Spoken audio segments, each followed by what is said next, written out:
Hello. I was wondering if I might trouble you for a cup of strong black coffee, and in the process engage you with an anecdote of no small amusement.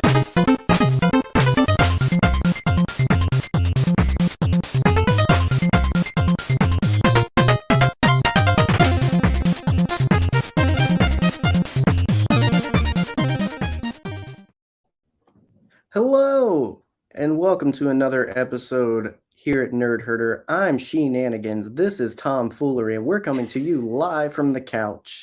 My pronouns are actually She-Nanigans. Right, She-Nanigans. No. But don't you dare. They're they. That's a deep cut for an episode from last week. Well, the week before last, 2 weeks ago. I'm not a podcast professional. Sue me. Sweet Although baby. Wikipedia apparently has us on their radar. So Yeah. we're getting slowly more shilly and official. This is a ding dong podcast. I don't think you understand. Right. They're ding, I'm dong. And we got Andy in the chat. Of course. Why does anybody watch this? Good evening, Andy. Always a wonderful reminder that you can tune in live where the shenanigans are happening right in front of you. It's just unfolding. Right in front of you. And so Live it's way more shenanigans. fun. You can input and tell us how wrong we are or right we are. And sometimes some beautiful magic happens in the comment section. So we appreciate Andy and everyone who usually pops in live. We just appreciate anybody stopping by to check this out, especially since we are a Star Wars podcast who's not talking about Star Wars for a whole month. No, we are not. To bed with the Star Wars. We're talking about nonsense.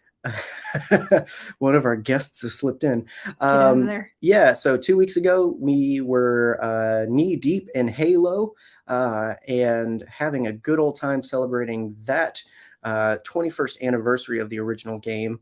That blocky, lovely little game. And then we said thanks for all the stuff and good food and all that. And now we're back.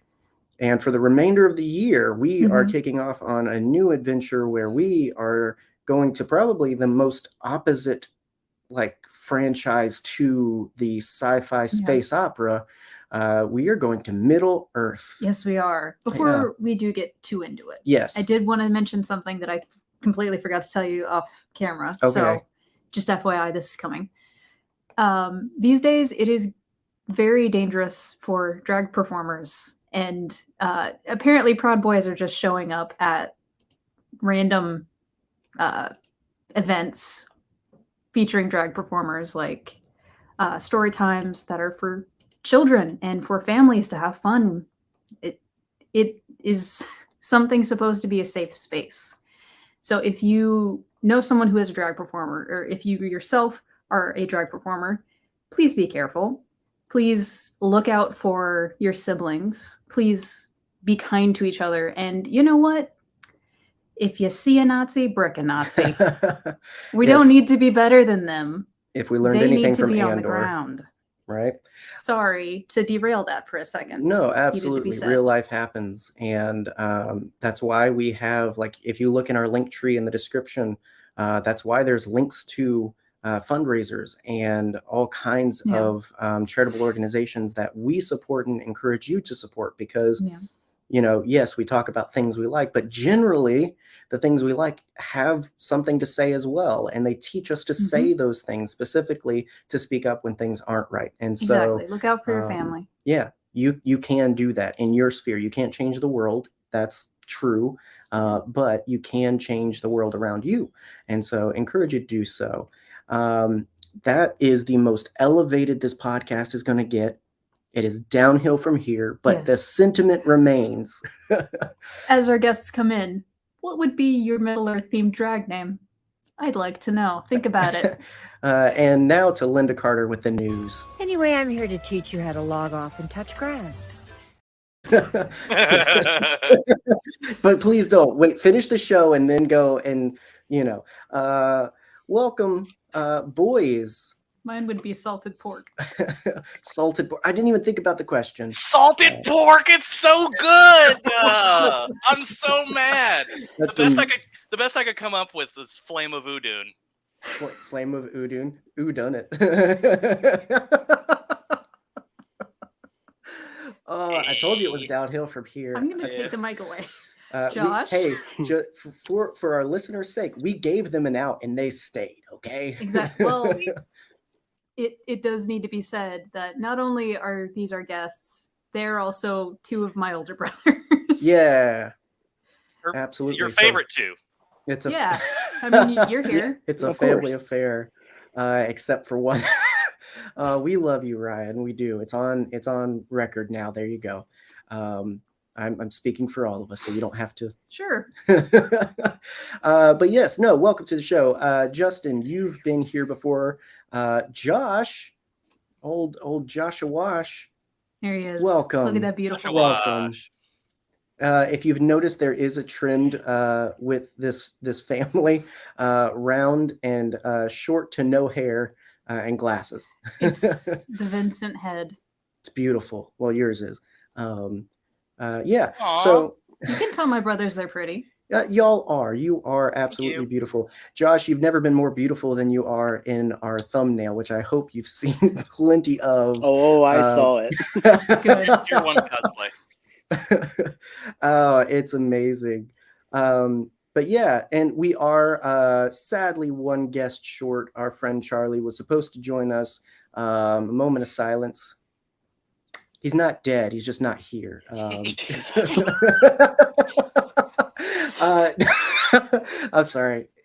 Listen, okay, I've got to get this out up front because apparently, like, it's been affecting the whole day. So, I was up most of the night with a just ridiculous headache. He had like a raging migraine. I am medicated, I am overslept, and I am overworked. So this is a great time to be recording content. Yes. It's cool because I'm here. So, but nonetheless, both of you bald beauties were Insta picks for talking about Lord of the Rings because it's not just boot, but it's kind of a family affair to be kind of nerdy. Thanks, And Dad. just kind of happens that I gave everybody a choice and you both picked this. And so there we go. We're all together for it. But for our watchers, listeners, never fear. I do promise, much like Lord of the Rings, as this series goes on, we do add more color. So this is not the standard guest lineup or complexion. Pretty white. It's pretty white. That's what we're saying. It is sour cream up in here. You're like the only person that has any sort of color is you, and you've got like a farmer's tan. Yeah, it stops very specifically. Oh, there you go. Yup. That color. Yeah. Here with the working class. Yeah. Yes, the hardest worker of them all. Like a short man. I can't remember what they're called in the Mines of Moria. Right? That's a topical Did you just reference. forget the name of dwarves? Dwarves. I wanted to say goblins so bad. Oh, this is going to be a fun. great episode. So this is a great time to get into where the love of Lord of the Rings started. And I know it's kind of cheating because it's a little bit of a sharedness, but you kind of do come into your own with it and take it and run with it in your own ways when you enter into a fandom, even as a family. And so, Josh Underhill, if you want to start off, like where did the love of this franchise in particular, not just Fellowship, but the whole Middle Earth genre start for you? So I'm going to say the same thing Justin's probably going to say. And it was long road trips with Dad. Anytime we rode in the car or anything like that, Dad had. Shut up. Yeah. Anytime we rode in a car or long road trips or anything like that, Dad had the Lord of the Ring audio tapes or CDs, and we would listen to them all the way there and back. Who narrated You're those? back again? Nice, Josh. Oh, Hey, Nice. attaboy. Gets a high five for that one. I don't really have a wait. Where's the? Hang on. I'm guessing at a button here. Yeah. Yeah. I couldn't hear it. Yeah. That's the children choir in the closet. Shh, I'm trying to make a point. those audiobooks were so cool because they came in like the wooden box. Mhm. And I remember, that's such a specific memory that you just unlocked. Very handsome box. It was a very nice, almost dwarven made box. Yep. Because it was like right before the movie started coming out, so I think it was like a special edition or something. Just let him go. I wasn't too involved in the audiobooks. I mean, I listened to them all the time, but for me, it was the movies. We there was like a Christmas or something, and we had our grandfather, our dad, like a couple of cousins, and a bunch of us, and an uncle. Yeah, there was an uncle there too, and we went and watched this movie that I didn't realize what it was, and that's where I fell in love with it. Was mostly the cliffhanger at the end of the first one. I needed to know more. Very, very well done cliffhangers for this one. Really. Oh yes. Keeps you in. Literally, and when starting that trend of the yearly releases of the big ones kind of thing. Very well done. So going back, sorry, everyone's now experienced what it's like for me to laugh at my own joke more than you anyone. Just let him go for a few minutes and he'll be fine. I usually pass out. It's a redirect. Do you remember who narrated those by chance? Was it like anyone prolific or interesting? I'm certain Google knows. Well, Boop is on it. Because I don't. I just know because no clue. I know because Christians get all up when it's like, oh, it's the Bible read by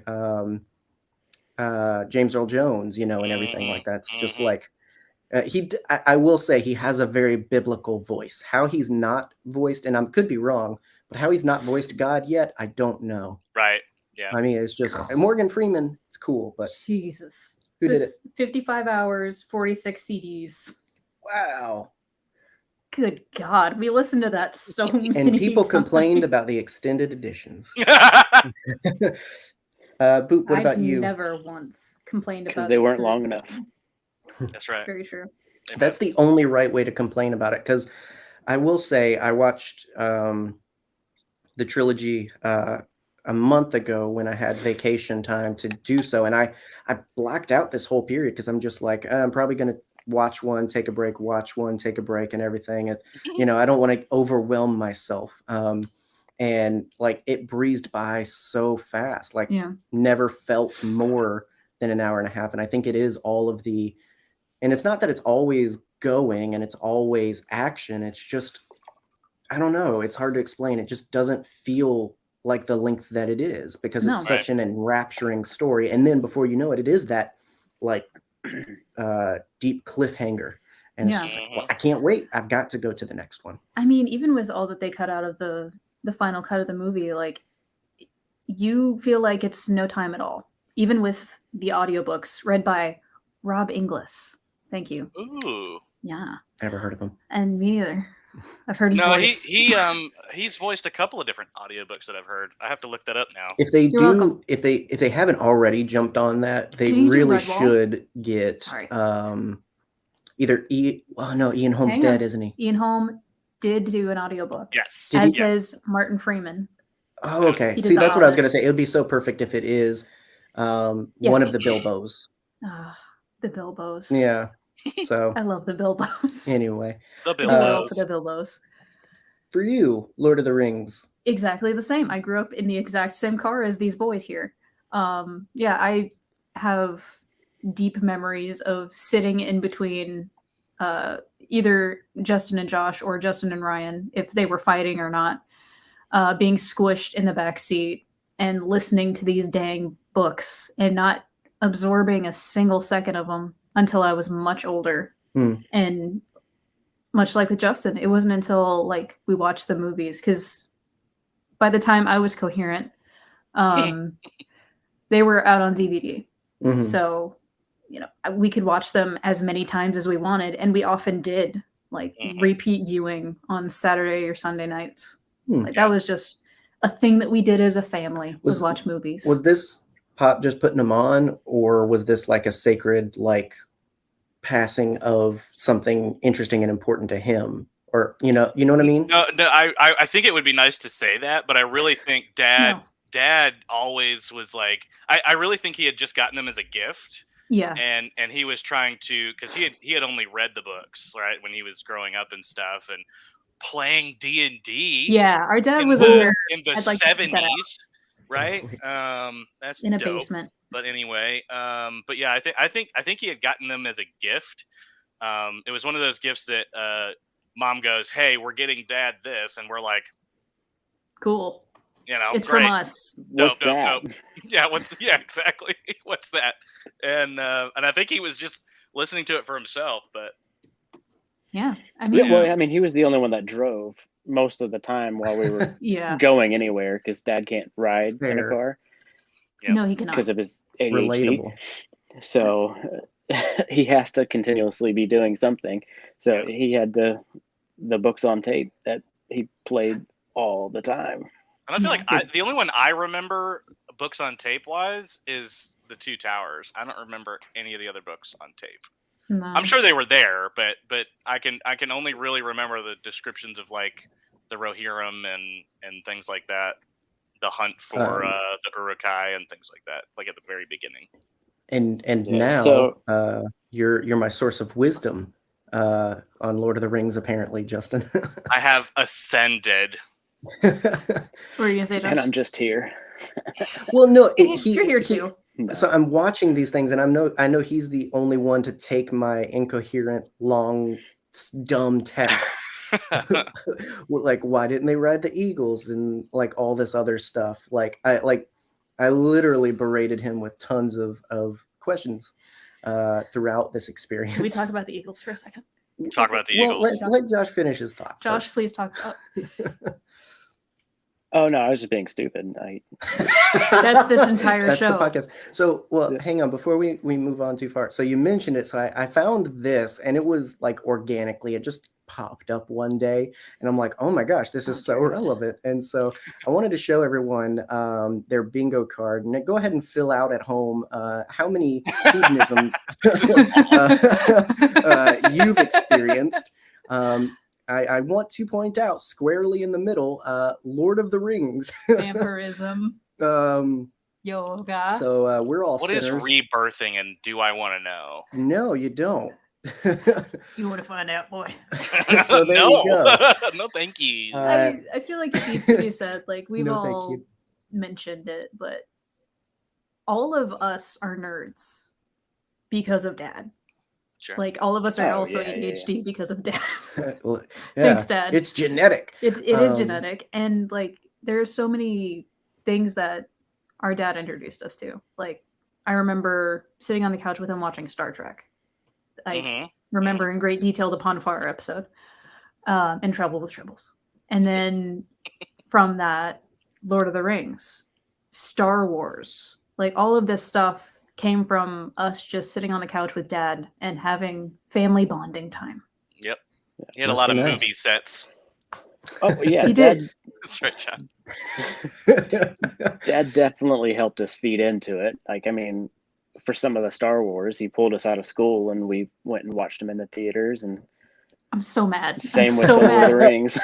I only just got to see the last one with you guys, and it pisses me off. You've mentioned that on the podcast before. For longtime listeners, poops gripes. Boops gripes. They're pretty Okay. crappy Possessive. grapes, though. Yeah. I do. Boop possesses gripes. That's the next I don't shirt. have gripes. I have a list of grievances. Amen. Amen. Grudges, even. Right. It's funny though, like hearing y'all talk about it that way, because it's not too dissimilar to like how You didn't have a dad? Well, okay, all right, yeah, I'm Wow. kind of jealous, but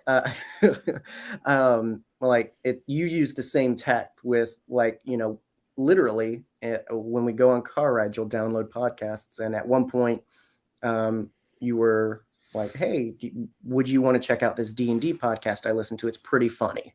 Yeah. And 4 hours to go, why not? And all of a sudden now I love the Adventure Zone. You have deep emotional damage. Yeah, I do. Oh, it was the first one you ever listened to was Adventure Zone. Yeah. Mwah. It's just Davenport. Yes. Davenport. good. And so so it's interesting how osmosis works with coming into new things and whatnot. I mean, sometimes there's that lovely no, as that never-ending story style of like I stole the book and I experienced it on my own because I wanted to know more.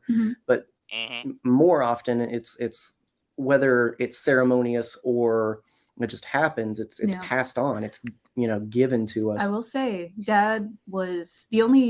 mom mostly read to me as a kid because that's just our thing. The only book that I remember Dad reading to me was The Hobbit, and like that is still to this day one of my favorite books. That's absolutely. I remember that awful movie they made too, that cartoon one. That you think that's awful? Well, it's good. It's good because it's awful. Yeah, like, it's got that whole thing to it. And the graphic novel. I will say, White Hair is the best, by the way. Noble Big Bird. I did go down a deep dive and check that out. I remember the first time I ever saw anything about this was the cartoon Hobbit at Blockbuster, and I'm like, what in the world is this? Wasn't that like 3 hours or something? It was. Yeah. It was a long movie. And so, experiencing these movies recently, I was just like, you know what? I haven't really gone back to that memory. And so I like YouTubed some clips and everything. And like the like, what's it, rotoscoping, when like there's a clear model to that they're animating over. I mean, it's like really well. And if you look at it, like the animation, it's really good. It's really goofy, the movie itself, but it's really good. And so like, as like I'm dancing around it, like, so part of this came about because these are turning, specifically Two Towers this year is turning 20. Shut the hell up right now. Yeah. So I was like, oh, it'd be interesting to go back to those movies, and then it'd be even more interesting to talk about it, because I saw only Two Towers once, a very long time ago, and I saw it over the counter at a pawn shop that my father had drugged me to. And guess what legal things he was doing there? So like, while I'm trying to ignore childhood trauma, I'm looking over the counter, and it's behind a cage too, because he didn't want his TV stolen. And I'm watching as the orcs march up to it's Rohan, right? Well, it's the Kingdom of Rohan, and it's oh shoot, Helm's Deep. Yeah. There you go. Yeah. And so I'm seeing this like climactic battle at night and everything. I'm seeing some like white blonde-haired boy surfing downstairs. Like, I'm just seeing all this, and I'm like, whoa, this is awesome. I wonder what this is. And then you never found out. And then, it was one of those things. Like, I only experienced it like that, and then later on, like, was able to kind of connect the dots of, oh, it's Lord of the Rings, and I just didn't think it would be for me. Like, I liked that scene, but I was well in with Star Wars and everything and sci-fi and all that. I've never two things. Well, no, it's more, I've never been interested in fantasy. I tried explaining this to someone recently. Like, even still, it's not a huge thing for me. And so I just, they exist. I don't hate them. I don't have an opinion because I haven't really experienced it. And so that's kind of wrapped up into all this of like, all right, 20 years later seems like a good time to do that. Yeah. See if it's aged well. Yeah. And it has. I friggin' love them. They're so cool. I really hate like missing out. Like, you ever discover something and you're like, this clearly has a following, and I wasn't into it when it had that following at its most, if that makes sense. Like growing up as a kid watching Star Wars, you could go to school the next day and talk about Star Wars. With this, I text Justin, exactly, or I bug Meg. It's like, I don't know what to do with it now that I like this 20-year-old thing, and really Tumblr. 70-year-old thing. That's where you go. And I will say, like, yes, there was a period of time where I did drag you to see every single one of the Hobbit movies. Yeah, I'd seen the Hobbit, and now that I love those movies. Unfortunately, unapologetically I watched 2 out of 3 with you. You left me for the third one. Yeah. I didn't want you to see me just sobbing. Can we drop hot takes on the pod? Oh, do you not like the Hobbit movies? Can we drop hot takes? Is that cool? Yeah, Drop it. absolutely. I actually like the Hobbit movies more than I like the Lord of the Rings movies. Ooh. I knew that was Ooh, coming. that is a Yeah, I hot take. knew that was Yeah. coming. Well, Yeah. like they're so epic. They are so Yeah. deep. Oh man. There's I I so also much. I also feel like I am a dwarf from Middle Earth in a human male body. I feel like I'm a hobbit in a You're hobbit Durham. body. So yeah. Yeah, just a Exactly. Hobbit. Yeah, I had several people on our Discord that were giving me grief when the Rings of Power came out, and I know that's not what we're talking about. I'll be there for that episode too. But Eventually. Durin for the Rings of Power episode, basically they said that was me in a nutshell, That is you. and I now I'm really appreciated excited. that. Yeah, Now I'm really excited. absolutely. So that'll be spoilers, but that'll be next year. Mhm. Because those were also released fairly close to this time of year as What's up, well. Michael? So it's the same time wise of like, all right, it's hitting an anniversary. It's not nearly 20 years, and it's not, although next year will be even closer to 70 years of Lord of the Rings, which is kind of crazy to think about. They were already 50 years old when the first one, Fellowship of the Ring, came out, which this episode, ours, is not fair because it's good for you two because of your love for it and everything, but it's not fair because we're getting into all of the Lord of the Rings with this one. Right. We get all the first takes on the casting and the characters and everything like that. So The casting. you get a smorgasbord. You get a dragon's den of coins on this one. Is the Arkenstone in there? I remember. We'll find I out. remember Benedict Cumberbatch was in that. But anyway, so I haven't seen those since the theater either. So it'll be the same chemistry there. So yeah. But yeah, so I mean, 70 years clearly has some staying power. That's 2024 will be that. One of the greatest fantasy series ever written. A lot of people would agree with you. It was. I mean, it's so many series that are beloved came from what Tolkien wrote. Mm-hmm. It's very much, and I could either be saying something literally everyone has said, or I could be saying something controversial. But Tolkien did for fantasy what George Lucas did for sci-fi. Yeah, and basically shot in the arm, and it's never been the same since. Yep. And everybody's him and Clive Staples. I don't know who that is. Well, in terms of books, you got to put Isaac Asimov in there. Yeah, absolutely. Did you know that Tolkien is the reason that C.S. Lewis is a Christian? Really? Yeah, he converted him, and then he was ashamed of him because he didn't become Catholic. Because only the Catholics are right. But the thing is, yes, C.S. Lewis, the S stands for Staples. Interesting. Yeah. Interesting.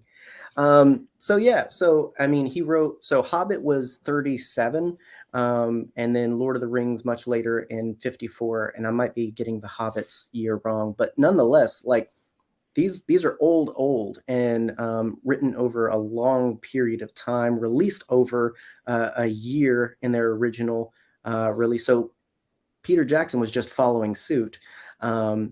It's really interesting to see, because obviously we've mentioned the animated series. I'm sure it was a try for a long time, but it wasn't until the mid 90s. And it's weird to think about these movies technically production wise starting in the 90s, because when you look at them even today, they hold up so well. They look so good. They've got that stunning mix of practical and visual effects that works so well for movies like that. Movies like The Phantom Menace, because we are a Star Wars podcast. Ooh, this is interesting. There's a Tolkien cut of the 3 Hobbit movies that I'm kind of intrigued by. Shove that It was a into my fan edit. brain. It was It's a like fan the, edit that took all the stuff that wasn't in the book. Somebody did that. What was it? I think it was Kenobi. Somebody did that with as well, which it's one of those things where it's cool, you're making art and such, but you're also changing the true artists and legal artists like version. Mhm. So I feel it's like interesting. you could make an Alan Moore edit of any of his adaptations and just delete the film. Yeah. Yeah. One of the I actually have a theory about some of that kind of stuff because it's not necessarily we're talking about the books as much as the movie, but Well, kind of both. It's hard. Like this, the content was definitely birthed out of the anniversary of the movies, but you Yeah. can't separate No. the two for sure. I cannot Yeah. separate Elijah Wood and Frodo Baggins. Yeah, it's Sorry. well, but that like when you go back and read the books, that's who you see in your head. And I do the same thing with I'm No. recently reading the Wheel of Time series, Ooh. and I really enjoy the Wheel of Time series.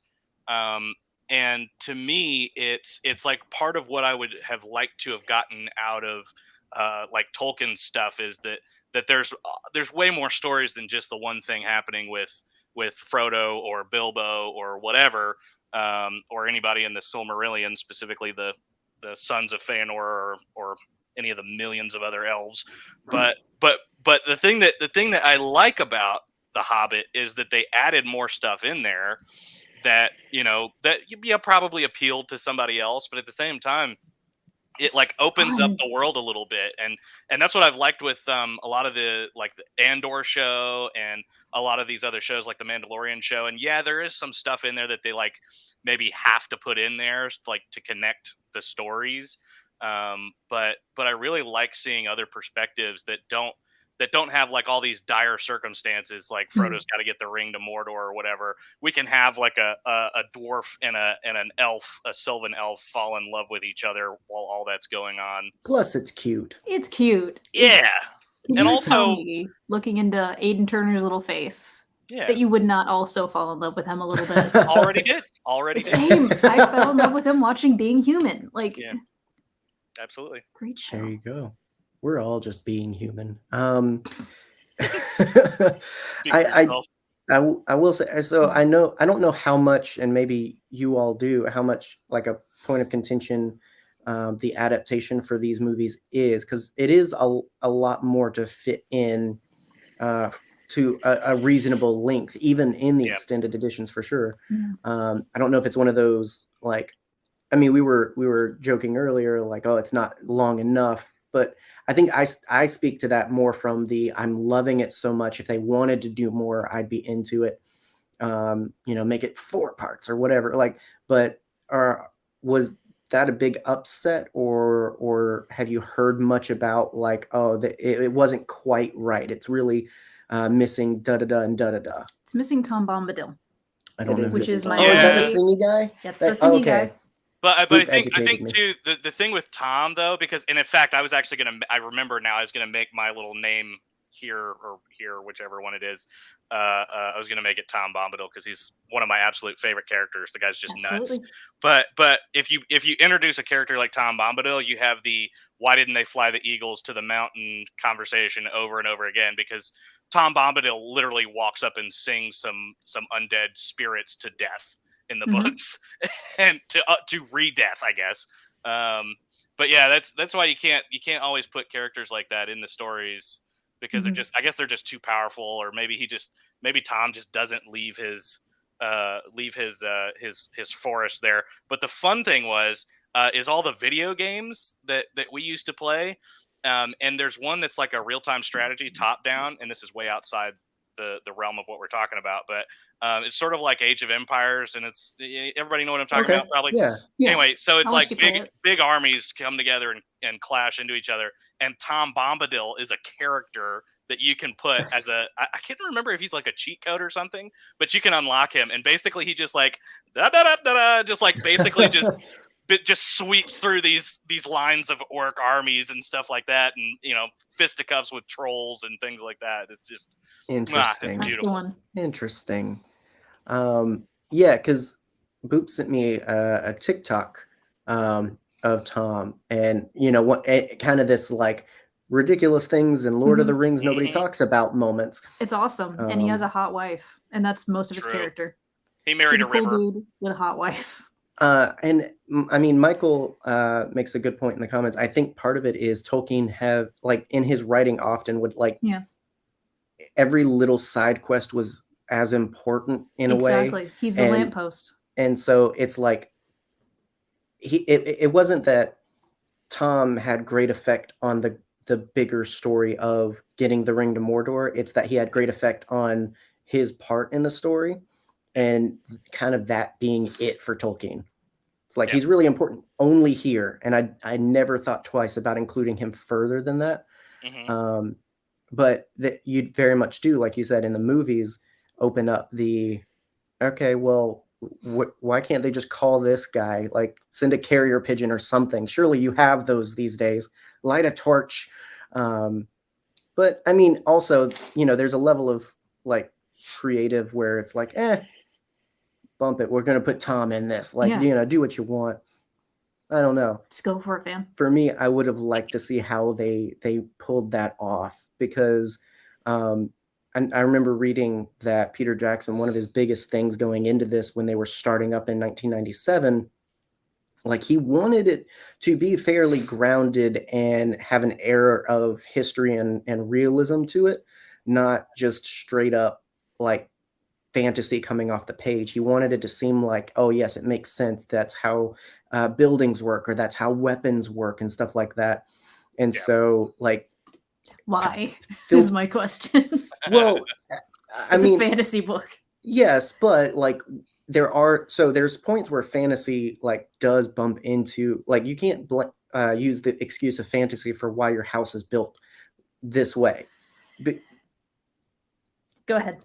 I mean, like, from a carpentry standpoint, you can't just be like, this would never fit on this slope or whatever like that. Bag end, though. Huh? Bag end. What about it?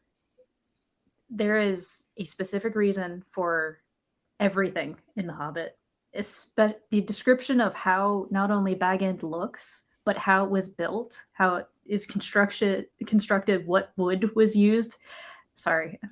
No, yeah, like I really love The Hobbit. I think Peter. I'd live in a hobbit hole if I could. Fam, you're not joking. If they were built my size, they look like lovely little homes. You do. It is a real place. That is true. We should go. In New Zealand, where much of this was created, and also where Taika Waititi was created. New Zealand isn't real. Peter Jackson, I think, came to it to a point of like, it's like when in Star Wars, it's not just that hyperspace is hyperspace. There's an explanation pseudo-scientifically why hyperspace is what it is. Yes. And it's like with the movies, it was Virgil. Like, yes, we have, hobbit holes. Like, actual carpenters tell me how this would work, not to erase the details of what was done, but like this does have to exist in real life. There's a description of a feast that lasts 2 entire pages. And you can't really translate that into a movie. And I get why a lot was cut out, because it's fantasy. You got to be specific about the food. That's the difference between fantasy and sci-fi. Right. Yep. Right. We get descriptive about our space Nazi armor in sci-fi. Mm-hmm. I do hear Horrors Tolkien be describing. Well, I think he described all the things that really meant a lot to him, right? Because you got all of the pipe smoking that was real big for him. Yeah, and a lot of the main characters, they do the pipe smoking and the finest weed in the South Farthing and all of that. Toby. Old Toby and Long Bottom Leaf. But yeah, no, I really love stuff like that where you really get to see what the creator loves about that kind of stuff. So I love that Brian in the chat. I love this little thing happening, and this is why being live is so much fun, because people can join in. So I love that Brian points out that like hobbit holes sound damp, and Tolkien already thought of that. Specifically, like, he talks about how they're insulated, like all of this stuff, and it is the best description of a house that is so cozy.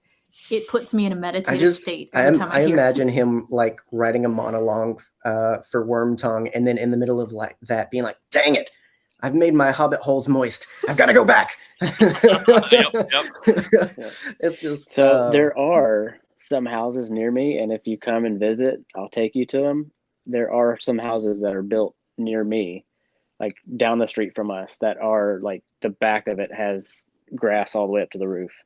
Oh, that's So it's not like cool. a full hobbit hole, but like the facing of the house is still there. But That's the so roof cool. is grass and land. I think I do think that the like environment of the Shire, the homes and everything like that is really like Mhm. attractive to me. Like I'm like the decor, all of that is like this is goals. Like this Yeah. would be a lovely place if it for Brian's sake, if it were realistically and Yeah. very dryly built. And something about these movies that, you know, is a lasting effect is you can't read anything about Hobbiton. Yes, I can. I'm just kidding. Sorry. I'm gonna pinch you real hard. Sorry, that really caught me off guard. Yes, I can. I can read. He. You can't read anything about hobbits, hobbit holes, the descriptions of the Shire without hearing concerning hobbits from the soundtrack. At least I can't personally. I'm that hearing is- it right now. Same. Mhm. I love, and so kind of to segue from that, because I feel like we can, much like Tolkien, talk endlessly about each little detail. Absolutely. You know, obviously, you know, we have the score of Star Wars that's so memorable and epic and everything. Like the music in this is also really, really beautiful, and the selection of when it plays as well Mhm. is really well done, because like I remember, and even in moments later, like the music tied to a certain scene would bring that back. I'd either remember the Yeah. scene and then hear the music, or I'd hear the music and then like see the scene, if that makes sense. It's like this synesthesia thing where you're just like, oh, this song smells like bread and cheese. Yeah, it's like it's transportive. Yeah, absolutely. And so very well done. You can pipe smoke even if you're not a hobbit. Yes, you can. Although Kev, you got hobbit What kind of vibes. pipe, my guy? Oh my I wish goodness. I had a little box near me so I could make the joke. Well, we've talked about and fair point to anyone listening now or after the fact. We're not going to get everything justice. Justice isn't on this episode. Yeah, right.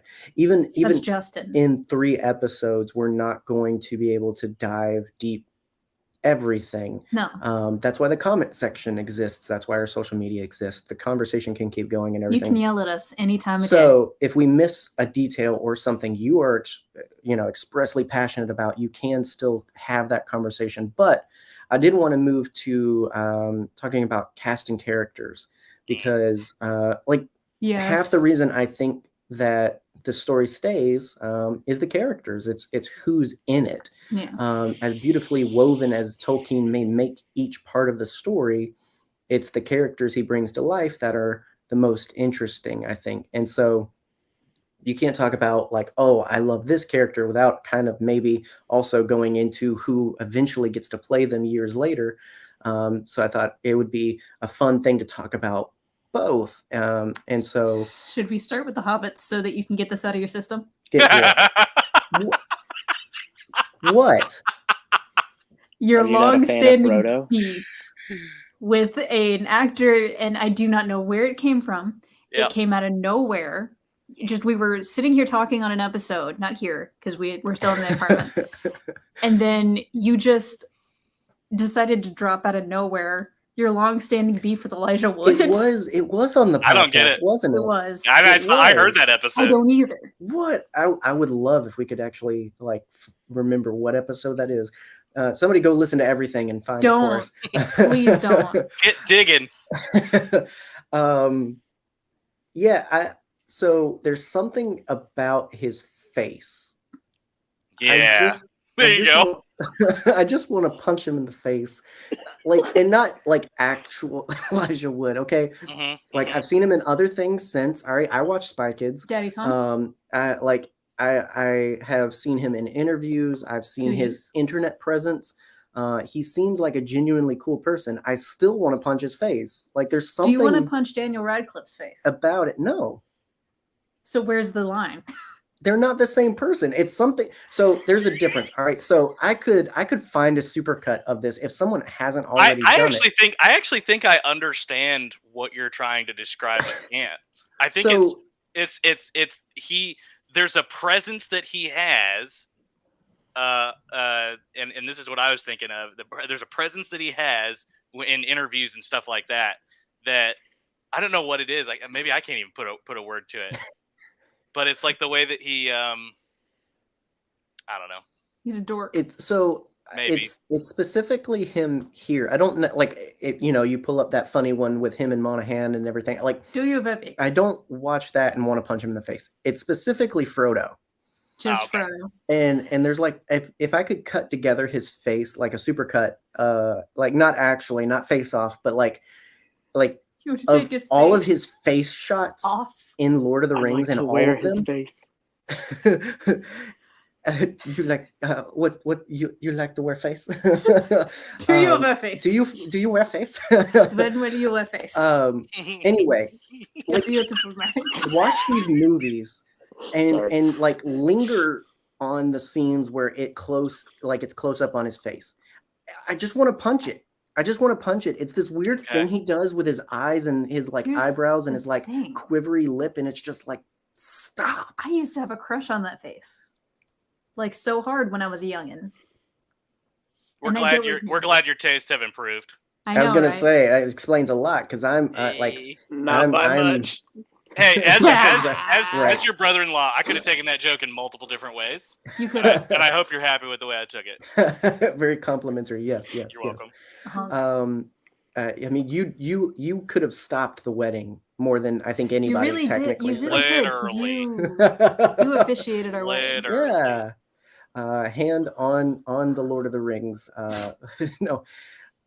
Yeah, I don't know. It's not him. It's not his person. It's his face. Does it feel cringy, like the way that maybe he smiles or the faces that he makes? Like I'm picturing specifically when he's back in Rivendell at the very end of stuff, and everybody just comes in and they're smiling and everything, Yeah. Yes. and So- laughing and giggling. Yeah, It's some of that like dialed up, and it's like it's cringe, but cringe in the violent sense because it's just like no. Like it's just like I don't like what I'm He seeing. triggers a fight or I flight. I would pay for the therapy as long as I get the notes from whatever this therapist would It's the find out same. about this. Yeah. It's the same thing with Liv Tyler, but I didn't experience that until The Incredible Hulk in 2008. Like That's true. it's the same thing where it's just She's like. got part of her dad's face, and it's the Stop. wrong part. But anyway, Sticking with hobbits, let's make Yes. a vast improvement. Freaking Sean Astin as Samwise Gamgee. Talk the about hero. the best character from Stranger Things, Bob. right? He hasn't watched. He hasn't watched it yet. Rudy! He hasn't watched it yet. So please, I want him to experience that. Don't take that away from me. Oh yeah, right. Stranger Things. Yeah. Yeah. Oh. Anyway. He has a small cameo. He has the Small cameo. Oh, sorry. what? His iPad died. He texted me like 5 minutes ago. Oh, Sorry. no. I forgot to mention that. Loser. We have a Loser. private chat. We could have like segued He doesn't know that. how this works. Oh, Also, he's I, on mobile. I was gonna say that probably doesn't work on mobile. Yeah. Well, He's there he's you going go. on the wall of shame. He doesn't It's even finish fine. the episode, bro. Wow. He'll be back. Radcliffe doesn't do the face though. Speaking of fraternal twins, you guys are also fraternal twins, by the Hey, way. Text Didn't him mention and tell him. Yeah, we are fraternal twins. I'm gonna text him and tell him he can get on his phone if he needs Yeah. to. There you go. Yeah, you can do that. Because I recently figured that out. Yeah. Yeah, I love the character of Samwise. Yes, I only have the films to base that opinion on. I did That's all not you need. read the books, and I have not listened to the audiobooks. Judge me now, but He is he's the amazing. best character. Yeah, he's the one that gets it done. I think that's the other thing that bothers me about it is Mhm. he's the one carrying the weight all the time, not the literal weight of the ring, and that's always the thing. It's just like, but Frodo has the ring, and the ring is poison. And It's so harmful. I don't care. I don't care. It's just I like the times when it's just like, oh, I'm so tired. Like bro, Shut come up. on. I can't say the stuff, but like, let's go. Yeah. So Samwise being so good makes me frustrated more with Frodo and Elijah Wood, Yeah. if that makes sense. Seeing the movie at the very end where Frodo gets in the boat to go to the other side of the river, the Anduin, by the way. Anyway, Is that the name of the thing? No, it's the name of the boat. cross. Yeah, maybe. But also when he gets in the boat, Uh-oh. nah, dude, you popping popcorn in there? What's going on? Are you using your headphones? You probably It's need these to turn hot those takes. off. Whoops. No. Take your headphones out. Yep. There we go. There we go. Tech support in real time. Nope. I can't even blame it on a Samsung. You've got Apple. No. Oh. All right, is that better?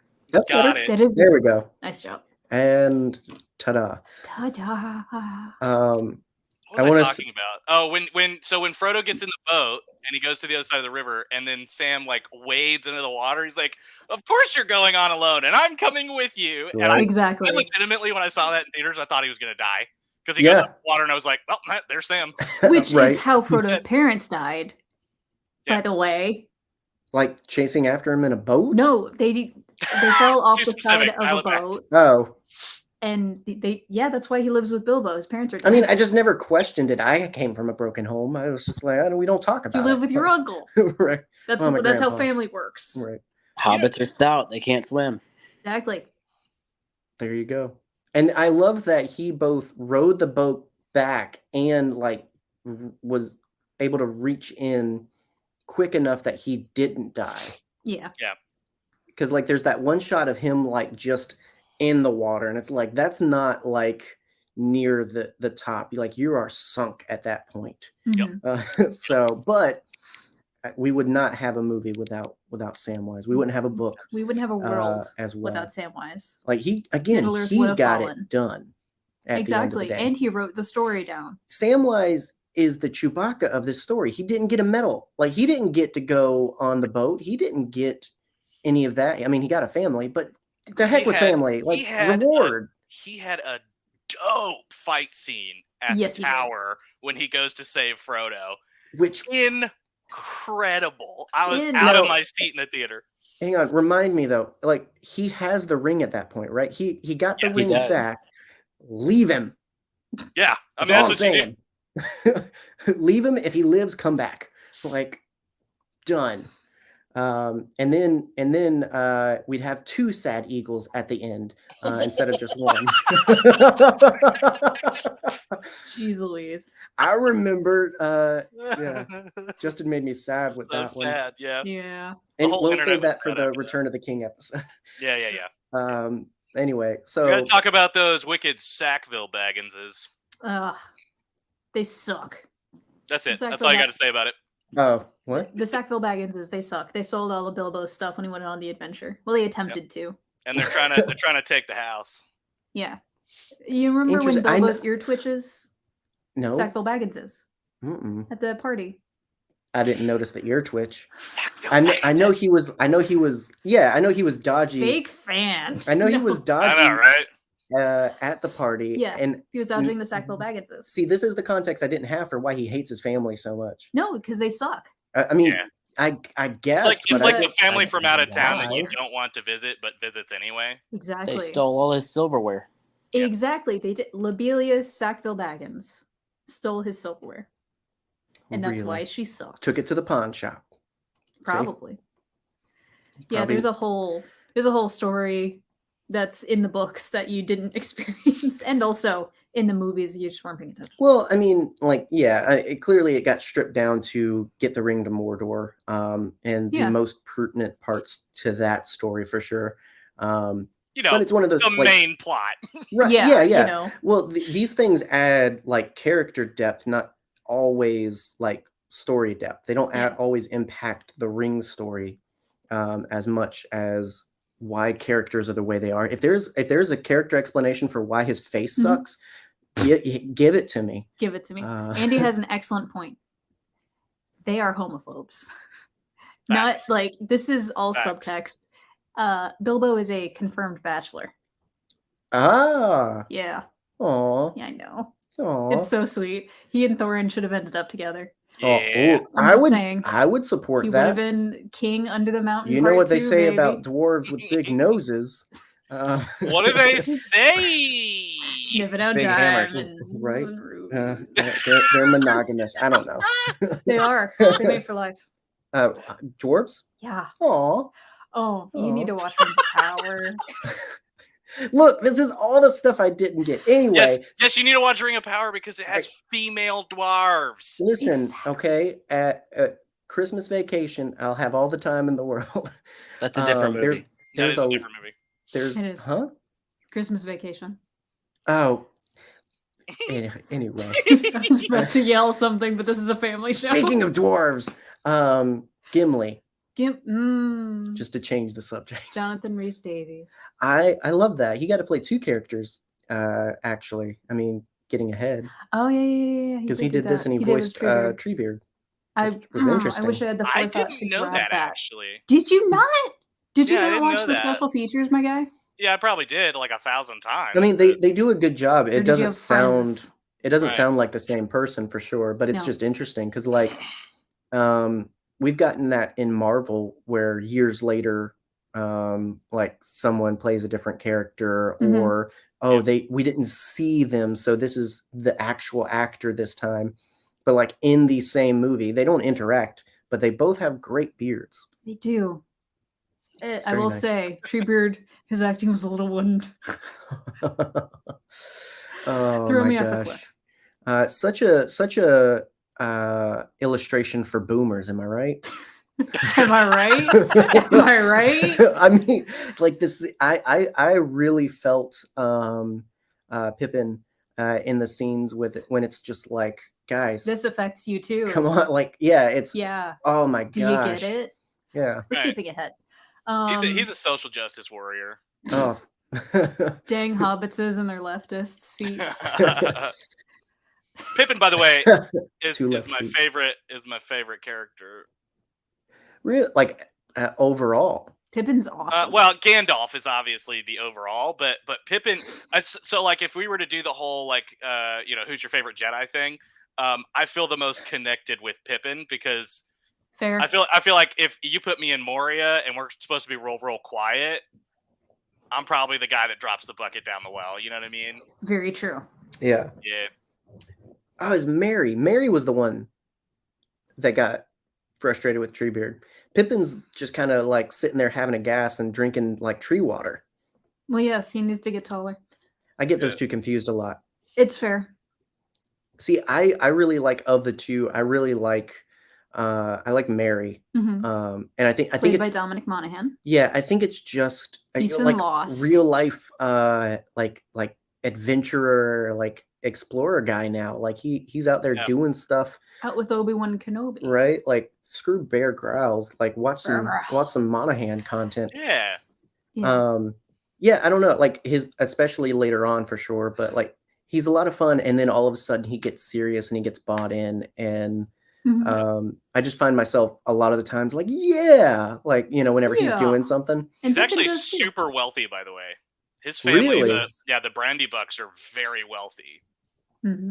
Don't they have the second richer biggest than house? Yeah. Well, no, it's bigger than Bag End. They have their own town.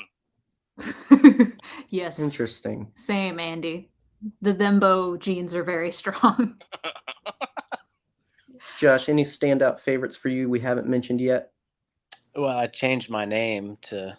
Yes, that's true. There you go. You did. You missed half the conversation. You give on Samwise Samwise. vibes. I did. do. Yeah. So my iPad died during that. But, We know. We laughed. Love you though. Yeah. No, Sam is my favorite. He's just too good. Mm-hmm. He's pure. He's pure. Yeah. Yeah. Potatoes. Right. Boil them mashed. Right. That's in the Two Towers. It's in the Two Towers. It's gonna mingle. Yeah. Like again, it's unfair because like you can't dive in and also we don't have the self-control to not like No. go all the way down the road with it and everything. But you definitely give some Samwise vibes for sure too. Thanks. We've for had sure. I hope I didn't have the stupid Elijah Wood face like when we've had like those deep long conversations. But if I did, I appreciate you for not punching me. Yeah. So there you go. Aw, y'all are That's cute. what older brothers Oh, are true for. love. And fair point. Orlando Bloom, when he was like at his bloomiest, was in this. My God, did girls go absolutely insane for Orlando Bloom in this? He had this, movie? and he had Hey. Pirates of the Caribbean Right at around like the the same same time. I mean, even so, when Josh, do you remember those games where you played one of the three characters, Aragorn, Legolas, and Gimli, and you play through like the movies? Oh no, I guess that would be Two Towers as well, because there wasn't like a whole lot of big fight scenes. No, yeah, I guess there was the one for the Fellowship because of Moria and stuff. I remember the and Moria part. Josh would always fight everybody to get Legolas. He had to have Legolas. He's definitely. I usually got stuck with Gimli, I think. You guys got to play? When you're talking about like video game aesthetic, he is the one you want. Like he is the most OP Yes, he of is. the Fellowship, I think. Oh yeah. Like and he's definitely, I mean, and whether you're like, ooh, Orlando Bloom, or whether you're just like, ooh, Orlando Bloom, like either way he gets your attention. Ooh, Orlando Bloom. Where do those go? Like, you know, Orlando Bloom. where those go is up to you, but either way, Orlando leaves you a gasp, like clearly. That actually reminds me of I know it is the Hobbit movies and it's gonna bleed through, but like you see Legolas, you know, as you do in the bloom of his career or whatever, but then he goes into the Hobbit movies and I guess it's like what 10-15 years later or something, and his first line, or one of his first lines in the movie is like, got this booming deep voice or something, and I was like, oh, wow. See, everybody does it. It's true. He has that effect. Can I? So this, to make you feel better, Justin, for not staying on topic. Can I admit something to the Fellowship here? Yes, this is an open chat. So you know how I admired John Rhys Davies for playing two characters in the Lord of the Rings trilogy. I thought they were doing the same gag in the Hobbit movies. I thought that he was playing Legolas and also the dock worker guy. You thought that he was Bard? I thought it was the same guy. He looks like black-haired Orlando Bloom. No, he does. And so I Luke Evans is way. It is Luke Evans, yeah. I didn't know until the credits. Like I didn't know until the movie was well over that it wasn't the same person. I would just like head in the popcorn bucket. I went the whole movie because I had heard that he like Legolas wasn't supposed to be there or something, and like in the story, and so I was like, oh, this is their way of affording him. They took off the blonde wig and gave him a black one and threw him in there, gave him a nose prosthetic and everything. Wow. Absolutely. Like, I don't know. It was. Had you ever seen Luke Evans in another Fast and Furious? He's in Fast and Furious. Yeah, he's Jason Statham's brother. Why? And the bad guy, right? Awesome. Yeah, he's the bad guy. I want to say in 7. It's in the one that is the last one with Paul Walker. Sadly. It's been a long day. So. Look, okay, not a lot of things make me cry, surprisingly, as much as I talk about my not father experience, but like that gets me there. Okay. Anyway, what makes you cry? You know what makes me cry? Lord of the Rings. It's stuff like that. Like it's just like, oh, he was a big fish. Anyway, who haven't we talked about in the Fellowship? We haven't talked about a lot of that. Yes, old Greybeard. I feel so. I know Andy mentioned that they had a couple of holdouts on the casting. I hope this isn't one because Ian McKellen was perfect for this. Like I don't know. He's so amazing in fitting Gandalf, and I don't even know. It's not even like for me. like, oh, I know Gandalf and this fits. It's just like I can't imagine Gandalf any other way, any other person. I don't know. Yep. What an incredible Absolutely. comment. That's a different homosexual. Right. I don't know what this is in response to, but I don't remember. I just like it. there you go. So what? But he's your favorite, Justin. Is there a big reason why? Well, Gandalf is my favorite character, period, of Yeah. any media, movies, Oh. books, TV show. There is nothing in my brain that brings me anywhere near the pedestal that Gandalf is on. But also, I mean, the actor, you just the way that he portrayed Gandalf is perfect. He was perfectly wise and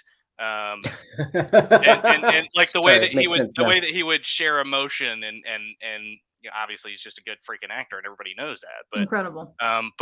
But I remember being angry when he goes over the edge in Khazad-dûm and thinking like, well, I don't want to watch the rest of these movies. Dad told us there were 2 more. I don't care about any of this crap anymore because they took the best character out, right? Mm-hmm.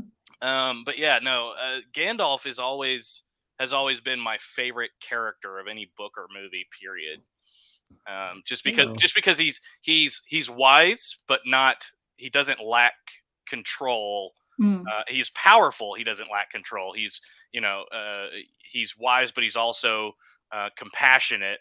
And his whole thing is that he wants to, he for thousands of years or whatever, he's been doing the same job where other people that have come with him have kind of given up or changed the way that they see their task. And so he's just a good dude. He's just a good dude. Yeah, because it only comes up every so often, but there are other wizards out there. There's the 2 blue wizards. There's the green wizard. Nope, good try though.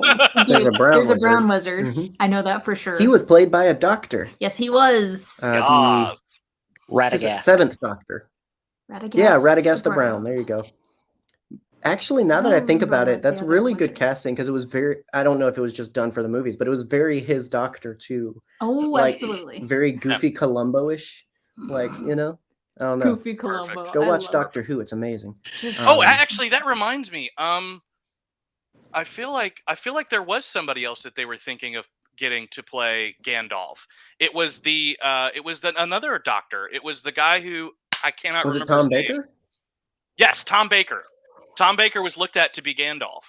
That would have been interesting. Yeah, right. He would have been. And I haven't seen him as the Doctor, but he's one of the best. But memes and gifs and all that kind of stuff. Yeah, on the internet. Absolutely. I think that would be fascinating to see him play Gandalf.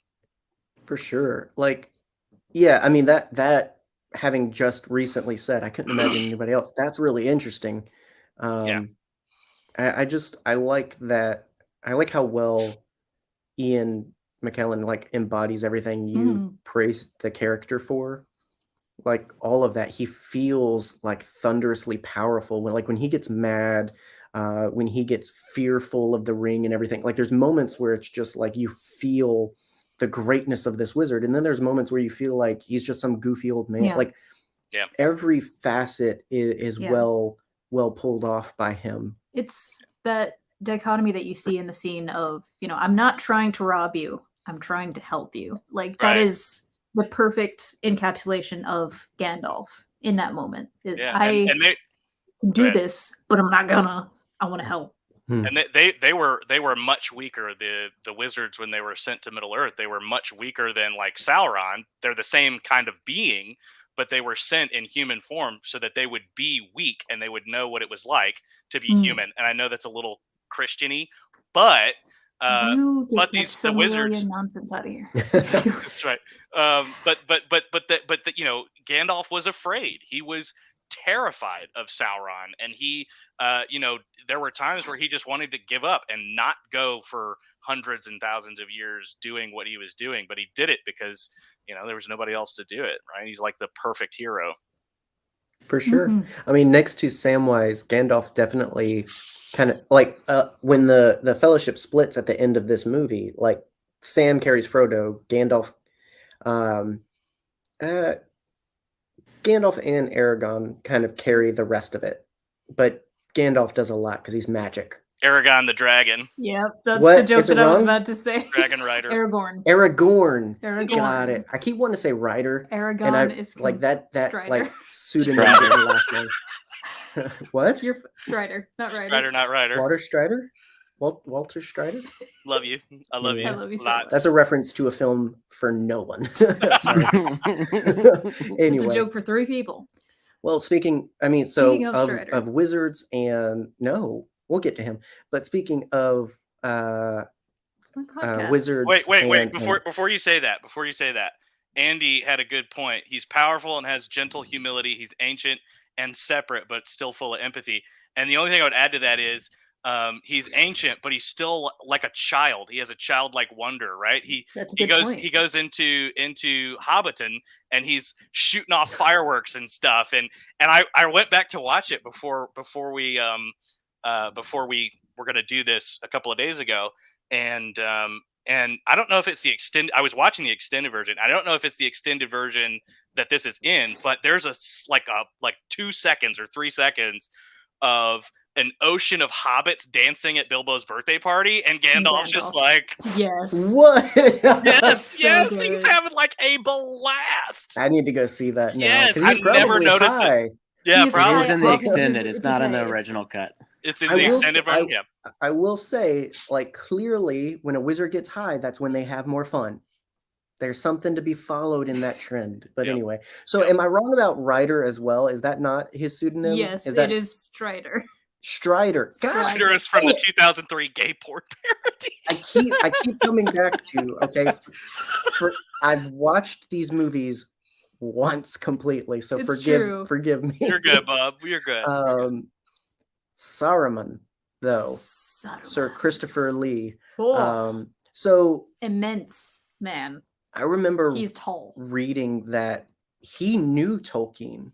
Yeah, Like, You'd met him. he straight up knew him, yeah, and like his government name. I don't know if it's like fan lore or whatnot, but that like he was like interested in like Saruman, like No, then he got permission from Tolkien to play Gandalf.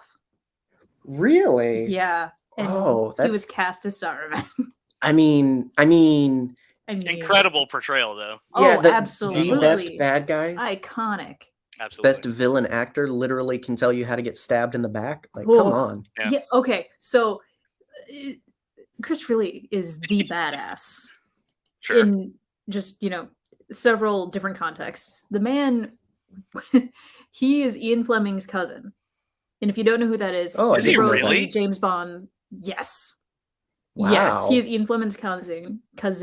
He was in Special Forces And he during gets to- World War I and World War II. And he gets to be a Bond Oh! villain too. He gets to be a Bond villain. Yes. James yes. Bond is modeled after Sir Christopher Lee. He is that much of a cool dude. Wow. I know. What was the? Interesting. Wasn't there a movie that was done? Was it the Meat Grinder or something? Operation Meat Grinder. That is an and- excellent name, and I think that is also a 2003 porn parody. Probably, but And there's this is why we're not a live on movie where Facebook. Ian Fleming is like in special operations or something, and Mhm. it was an operation where they dropped a dead guy, a fake German or something, into the water, and so that he could be found, so that they could. It was the mission before they stormed the beaches on D-Day. I don't remember any of this, but Ian Fleming's like named in it, and I don't know why I thought about that. Yeah, that Carry is- on. That is another Yes. claim to fame. He has a metal album that he does. made when It is he was excellent. he was like 80 or Something like that. darn near at the time. A Christmas metal album? A I have to Christmas check this out. metal album. Christopher Lee is amazing. If you can, Just in and general. what I love is he's done everything from play Bond villains, inspire James Bond, be Dracula to a generation, to also Be the being Mummy, be um, Frankenstein. the Tim Burton dentist dad in Willy Wonka. It's so like, good. Like he takes the biggest and grandest and silliest roles all at the same time, and everything is acted to heck. Like he brings greatness to all of it. I'm a little ashamed. This is a Star Wars podcast, and you did not bring up Count Dooku. I was Yes. saving it for you. Darth Tyrannus. Andy got it first. There we go. And yes, Darth few scenes, but Tyrannus. he captured our hearts. Read Dooku Jedi Lost. It's Murder of the Saxons. You were so close. You were so close. What? Meat Grinder. All right. Justin, I gotta listen to that later. He also did a album about Sharmalama. Charlemagne. Yeah, that was the one I just saw. Yeah, Murder of the Oh, Saxons. there you go. I can't read. I know. There's a reason I've only watched the movies. I know. We'll listen to the books. I got it on Audible. All right. Strider Rider. Strider Rider. Aragon, Aragorn. Yep. However you Vigo. like him. LSR. The man too good for Liv Tyler. Yeah, I thought I liked it. I liked it a lot. He's incredible in that role. Did you because know he's he so broke good. his toe? He broke his I didn't toe. know he broke it. Um, Justin, did you know that when he kicked the helmet, he broke his toe? Hang on, wait. Tell me more, Screen Rant. Make Josh big for a second. Make Josh big. Josh, did you know that in the 1800s there was this disease? That joke is a dead ringer. Whoa. Incredibly inside joke. Only for our family. Yeah. Carry on. Oh, I thought. Okay, sorry. I got taken. So this is the one downside to live. I get taken out of it by comments. So I saw this, and in my mind that was the last comment. So I was do like, we know that? Wait, How do I we? didn't know that. I was like, wait a Wow. minute. I read that wrong. I thought he did an album about Charlemagne. No, he also did an album about Charlemagne. Yeah, Yeah. also, Yeah. but like But my he's brain. also a descendant of Charlotte. Jeez. Is that why Interesting. he's so cool? Why aren't we doing a podcast about Christopher Lee? We're gonna. Wow. Or what- are we? What a legacy. I know. was very surprised to find out. Like I'm pretty sure, seen Viggo Mortensen in a few things. This and Texas Chainsaw Massacre 2, No, 3, that's 4. 4. 4. I actually don't know that. I need to go look at that. I'm pretty sure it's 4. It is It's wild. the one. It's not the one with All right. What's his name? Matthew McConaughey, who I also want to punch in the face. That's the one where it's an entire government conspiracy, and that movie's so bad. I Wait, love that. he was in Ghostbusters 2? Yes, he was. As what? Who was in Ghostbusters 2? Viggo Mortensen? Was he the guy? No, he wasn't that painting guy. He No. was a bad guy. It's making a joke. Oh, He's Viggo. You're like the black Viggo flash to him. Hang on, wait, can I? Holy moly! You can't delete it. I I fell for can't, that but one. I'm putting him in timeout. Hey, that needs to be the I can't- thumbnail. I can't undo it either. take the boy out. Hang on, let me see if I can undo that. That might while be the we- best gotcha I've ever seen Oh, I on a can't live show. do that. Anyway, That's so fine. He just deleted all of his messages. Kevin, whatever you have to say, just text me and I'll pass them along. Kevin, I love you. It was for a bit and I can't undo it now. So bad. Oh, I'm sorry. So yeah, I liked Aragorn. Yeah. That was right. Yes, that was There right. He's a very good gruff character. We are wild. Wild. Top 5 of all time. A lot of people would agree with you, Brennan. What's up, Brennan? How you doing, buddy? So was can I mention the unsung and underrated? Maybe I'm speaking from my own opinion, so I'm probably wrong. But Shawnee Beanie? Shawnee Beanie. Shawnee yeah, Beanie. Boromir. I loved Boromir. Boromir is one of the best characters in fantasy. Not as much as his dad, but I loved him. He eats tomatoes real bad. Oh god. Do you mean Denethor? Like Denethor. his dad Is in the that his movie? name? Yes. I don't think they say that in the movie. They do. Do they? They do. I would know a stupid not name in like that. Fellowship. Not in Fellowship. What? Denethor. Pay attention. Oh my gosh. Denethor. Yes. Steward Okay, of hang on. All Gondor. right. Well, there is a lot of weird words in this lore, okay? Sure. Like there's so many things. I can't remember all of them. What's his brother's name? Faramir. Good job. He's Yeah. played by the guy that plays That's the not werewolf impressive. He's one of the better characters. Very good. David Winton. Very good. And yeah, he was He was the professor in Prisoner of Azkaban. He was He was what? No. Oh my gosh. No. Oh. He's a different person. Oh my gosh. This is the was- podcast episode. This is the podcast No. episode where John just completely devolves I'll tell and you. forgets He was everything in he Van knows. Helsing. He It was was Van in Van Helsing. Helsing. Yes. Wrong werewolf boy. I'm Boy, Not sorry. even howdy. a werewolf. What? Oh no, he wasn't a werewolf. He Oh, was the monk. Jeez. He could say he can curse all he wants. I don't know anything apparently. Holy. Oh gosh. He's also the Bor- one-eyed Spartan on 300. Yes, he So was. I Boromir. don't remember what his name was. Let's talk about Boromir. Something I actually Please, know dear and God. remember. Apparently, maybe. Boromir is such an excellent character. But he's such a bastard. You okay, buddy? Oh, this is the Goofs episode. Good God. Yeah, Sean Bean. Sean Bean. Yes, Sean Bean. Excellent Sean Bean. pincushion, Sean Bean. Oh, too soon. Pincushion. Dang. Yeah, but that was one of 20 the years most ago. epic scenes I'd ever seen in a movie. Oh, are you kidding me? The guy takes. Hold on. You're telling me he takes three arrows to the chest and keeps fighting? Not Right? even like 5. This man's made a adamantium or something. You know? And these are orcish arrows. So they're spikies. Probably the grandest Shawnee Beanie death. Also, Absolutely. I knew he died. I didn't know like the details. So it happening in the first one really like got my goat because I'm like, I fell in love. It was Yeah. just after the moment of like him being sorry for what he did to Frodo, and I'm like, all right, Yeah. redemption. All right, redemption. He's gonna go out in the final battle. Yeah. No. What's happening? Dead. Oh, he's dead.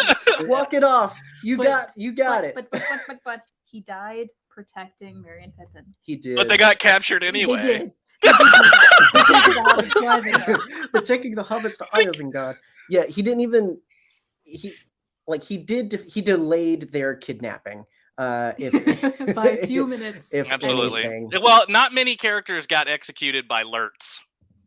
Good point. That was the Uruk-hai that killed him. Yes. Yeah, totally. Definitely. Yeah, totally. For sure. Totally. Basic lore, I love, level I love- one. I love Lurtz. I love Lurtz. Lurtz, my guy Lurtz. Are Are you just saying that because you see it? No. I love Lurtz. I love Lurtz. Oh, I hope every episode is this fun. Just gotta have the man. brothers on for as many as possible. Did we get the fellowship? Is that everybody? I think so. That's Yes. everybody in the fellowship, yeah. Yeah. You got to talk about what's his butt? You got Elrond? to talk about Elrond, my lord Elrond? Elrond. Elrond. Elrond. Now you're confusing me. What is Elrond. Elrond? Elrond. I said Elrond, You right? said Elrond. I said Elrod. Sorry. Goldenrod.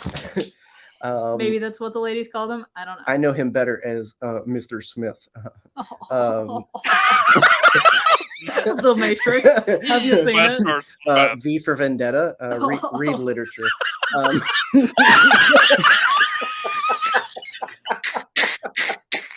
He was in the book. They name drop Elrond in the book. He came with every copy. I'm gonna pass out. Please My don't. own personal Hugo Oh Weaving. my gosh. So what did you do first? Oh my gosh. Literature. I do hear that he ranks playing Elrond as high as Megatron in his book. Oh, that's bad. He doesn't straight like facts. I'm kidding. He hates everything Oh. else he does. that. Like He hates so deeply. I think I've only heard And him so talk good much. things about this, and I think V for Vendetta. Yeah. He's the Alan Moore of actors. I He's think. one of those actors that is just like he doesn't seem to like much. Yeah. He did very well in Hamlet once. I think it's one of those things where he's just very serious, and Oh, it's yeah. just like he knows he gets cast because he fits a type. Because he has awesome voice. And he likes money. I don't know why I Yes. thought you were gonna say forehead.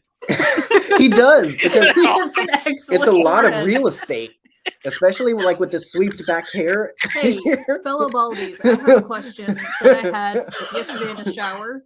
Where does forehead stop and scalp begin? Amen, right? Like, Uh. what's the line? Where do I stop washing? Scout for days. Right? Endless scalp. Right. Yeah. It's a whole 4, all 4 of them. Cetaphil across the entire real estate, my guy. Oh my gosh. What is this podcast? Well, It's this was family not time. this was not supposed to take as long to get through, so we'll unfortunately wrap up here soon. But in order to wrap up, before I dig myself any more holes, hobbit holes.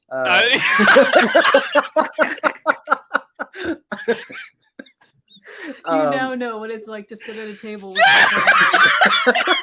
it's just this. So to actually talk about the movie, because we've introduced Lord of the Rings, the lore of the rings. We've talked about the casting characters, but the actual movie. Are there any major favorite moments or standouts for you? So you may have a different favorite of the trilogy, but for this one, any big ones for you? I mean, there were a lot of epic things that happened in it, right? You got from like, speaking chronologically, you've got when they go to the Door of Moria and the giant squid octopus thing comes out of a lake. What's it doing in the lake, bro? It's as big as the lake, anyway. It's the Middle Earth octopi. Exactly. They find themselves in every body of water. Exactly. And then they go inside, right? And then they get attacked by like 1 million goblins. I don't know if it was 1 million or 1,000,000.1 goblins, but it was like a lot of goblins. And then number, is that actual numbers? Yeah. Are you joking? No, I know 1 million is. I know a million. Let me say it this way: there was a substantial amount of goblins. Goblins, plural. Assume I understand nothing. Right. Sure. But anyway, they fight off a multitude, a myriad, at least, of goblins. A cave troll comes in and is just flinging people around. They kill all that stuff, and then they walk outside, right? And then the light starts coming through the pillars in this dark crevice of the earth. And Gandalf does that thing where hang on, I got to come up here. You got it. Gandalf does this thing where he goes, "This foe is beyond any of you. Run." Right? And then they run, and it's a freaking Balrog. Nobody knew what a Balrog was when the movie came out. Literal except Satan. for nerds. Yeah, literal Satan, I guess. And then took the best character. But Gandalf put up an incredible fight. Yes. So yeah, I'd have to say the Bridge of Khazad-dûm was probably my favorite part of that movie. More like the Bridge of His Doom. Can I also say, can I get a high five? In that, if they would have just listened to Gandalf, they would have gotten to Mordor a lot faster. Yep. Fly, you fools. I'm out of here. You know what? Get on the Eagles. We get to. Josh, please answer the question. Also, if Gandalf didn't just straight up forget the direction to go, because they sat there for a good while trying to remember. Yeah. Like there was a lot of just like, it's this way. Oh, I was probably smoking at this point and stopped paying attention. Yeah. I mean, there's so many good moments. I mean, the fact that in that same little scene, we think Frodo dies, gets stabbed by a giant cave troll, and hey, I'm okay. Good. I'm all right. No problem. No broken ribs or anything. I'm good. Yeah. Got me thrilled. I was thrilled. But when he gets the shirt, when Bilbo gives him the shirt, and he's like, "Oh, my old ring. You won't mind if I hold it?" That literally scared me. Yeah, absolutely, bro. Every single time. Kev is back, everybody. Hey, Kev. Kev is back. Love you, buddy. Yeah, that scene scared me.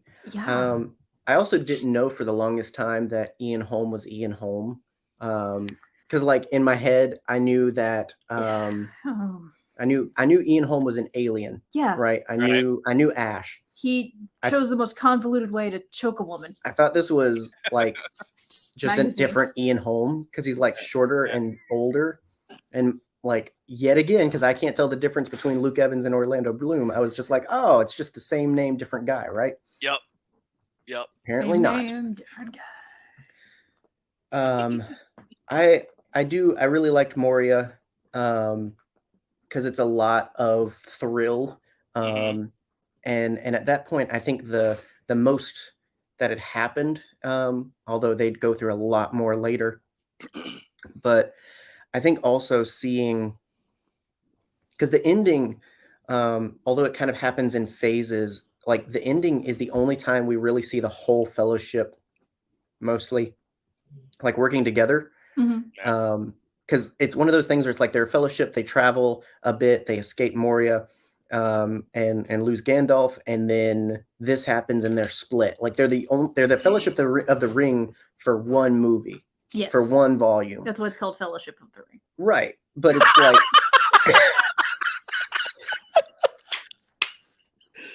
Touche. Sorry, baby. Continue, please. Anyway. The ending with everybody working together, Yeah. I thought was pretty good. Yeah. Just because, I mean, like, I love the trio of Gimli, Legolas, and Aragorn. I love Merry and Pippin's little side quest. I love Sam. So I'm loving all of these things like separately, and this is the only time it really like layers together and affects each other.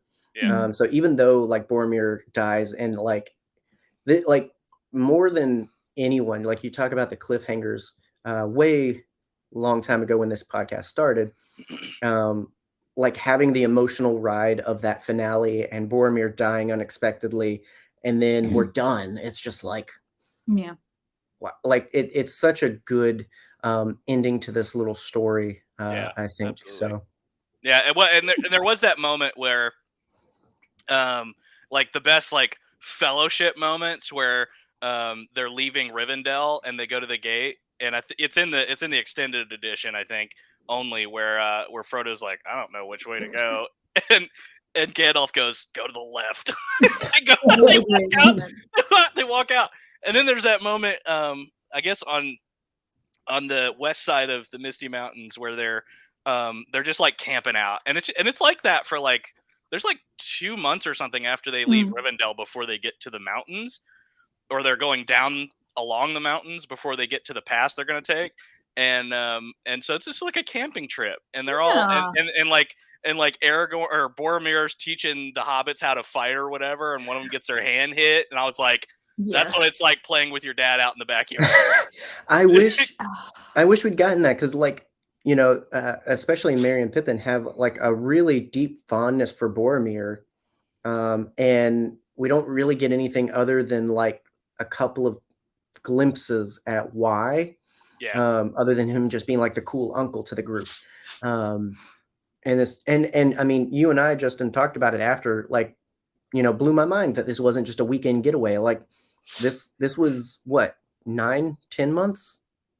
Well, like the whole journey. It was like a whole year from Rivendell. I think I could be wrong about that. It was like a year from Rivendell to Mount Doom, I think. I'm not silencing the truth. I'm waiting for them to stop talking so I can read it. Boop. I hear you have a question from the listeners. I do. I have a question from Andy. This is why you should become friends with your podcast hosts, because you have a direct line to one of them or both of them. I just get this text from Andy just in the middle of the podcast.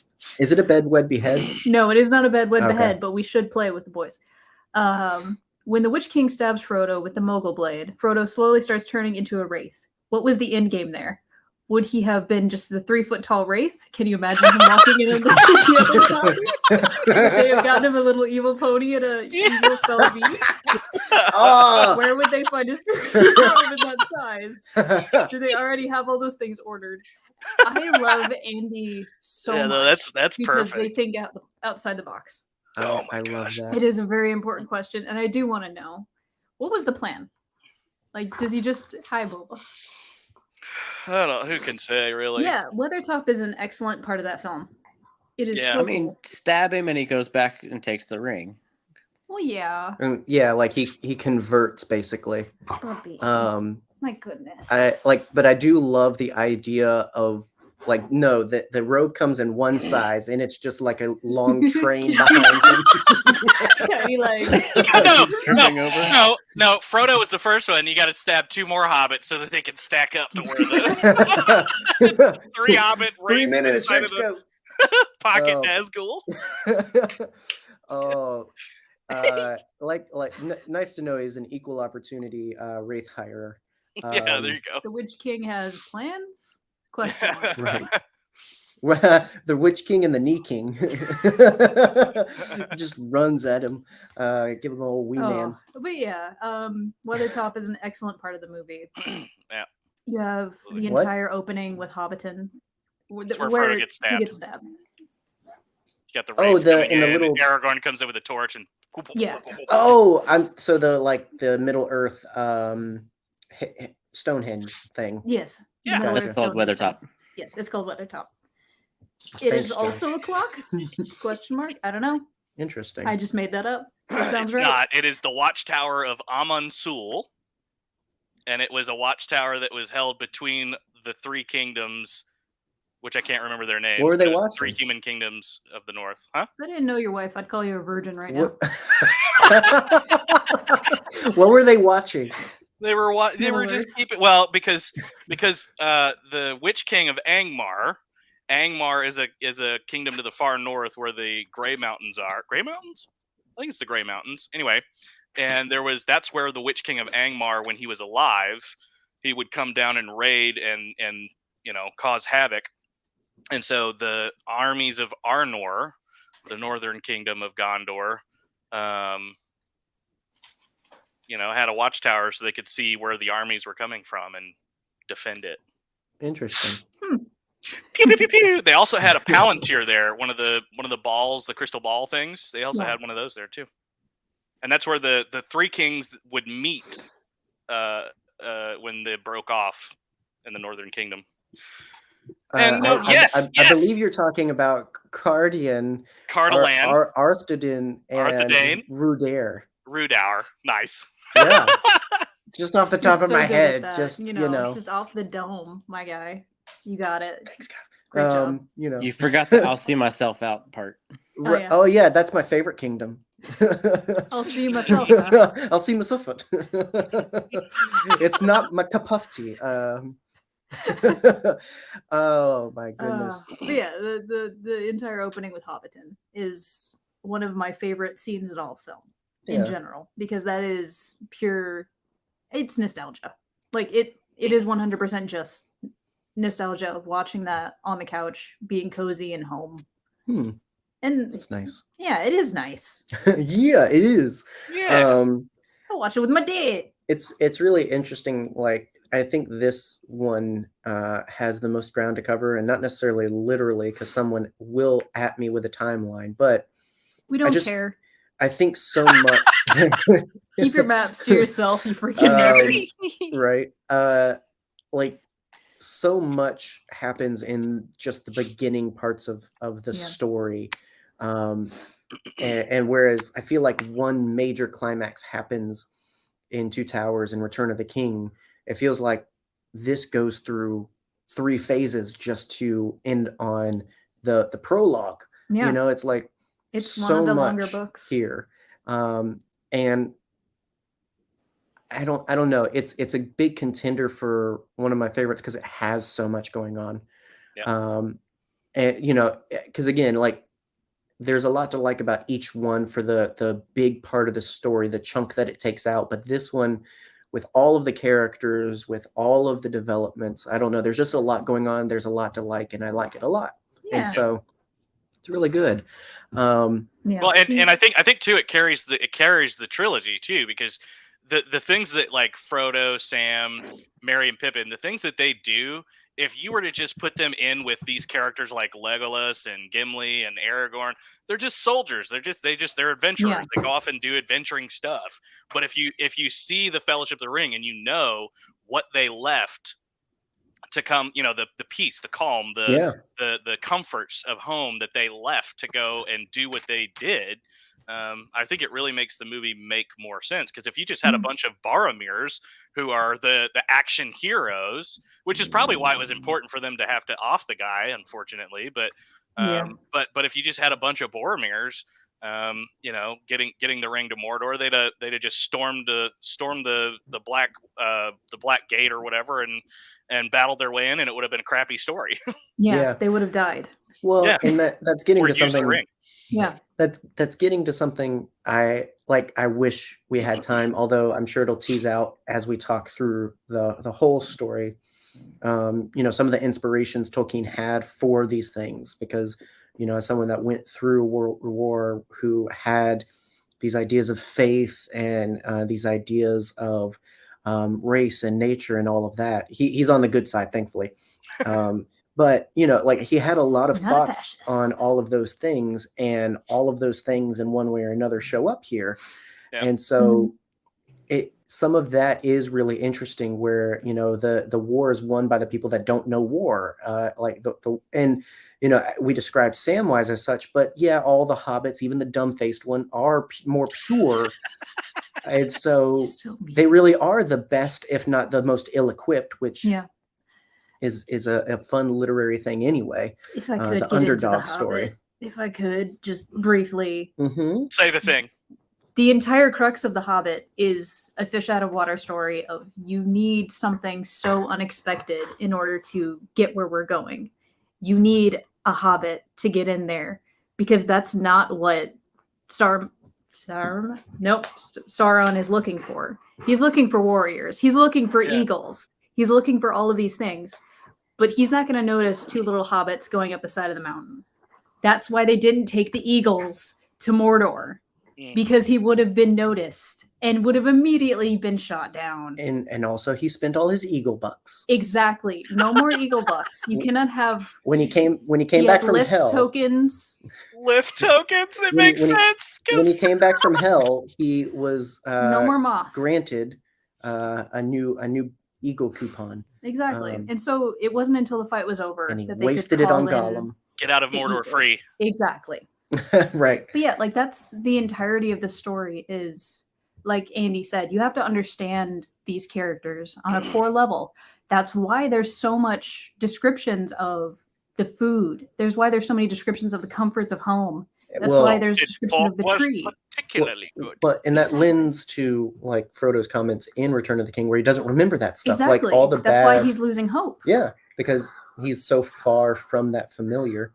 And I mean, to steal from Star Wars, our first love, in The Last Jedi, this is very much that Rose Tico philosophy of, if given to the soldiers, they would just fight the evil with it. They just jump in an X-Wing and blow stuff up. The hobbits are trying to save the Shire. Exactly. Like they're trying to do this thing so that they can go back to the comfort. They're saving what they love.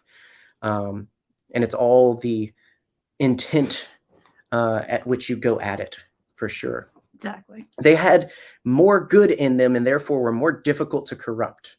That is 100% the entire reason. Exactly. Everybody else already had kind of a thorn in their side that made them susceptible.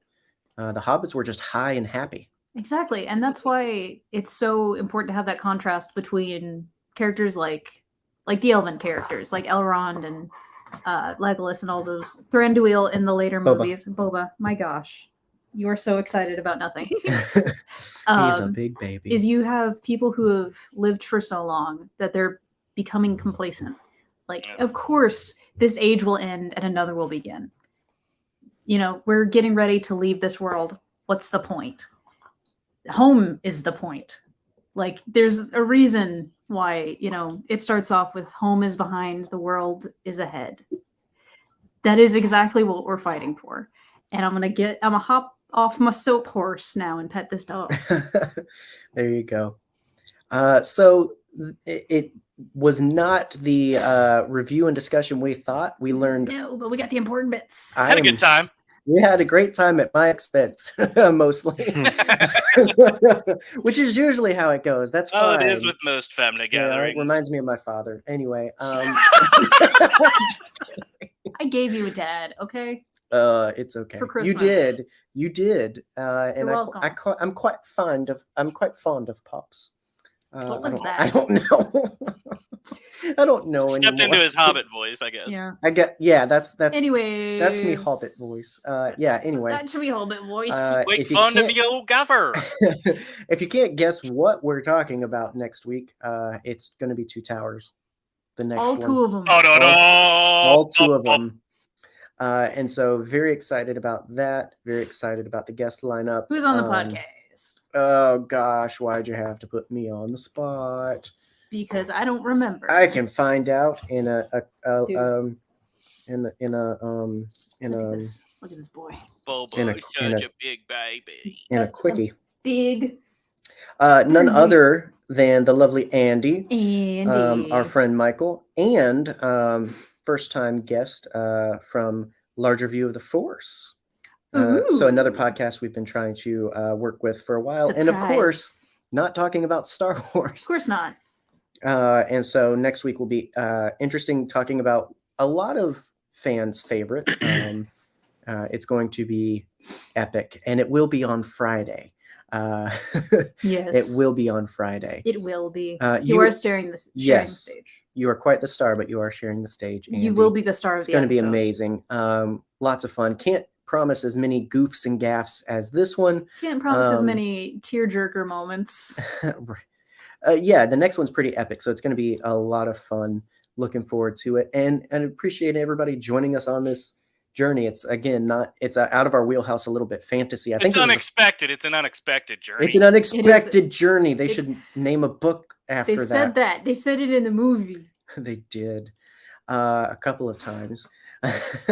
So it will be a blasty blast. I will be just as tired and probably who knows what's going to happen, but I'm going to re-listen to The Hobbit. Thank you, Justin, for being on board again, and Josh for making your triumphant first journey with the herd.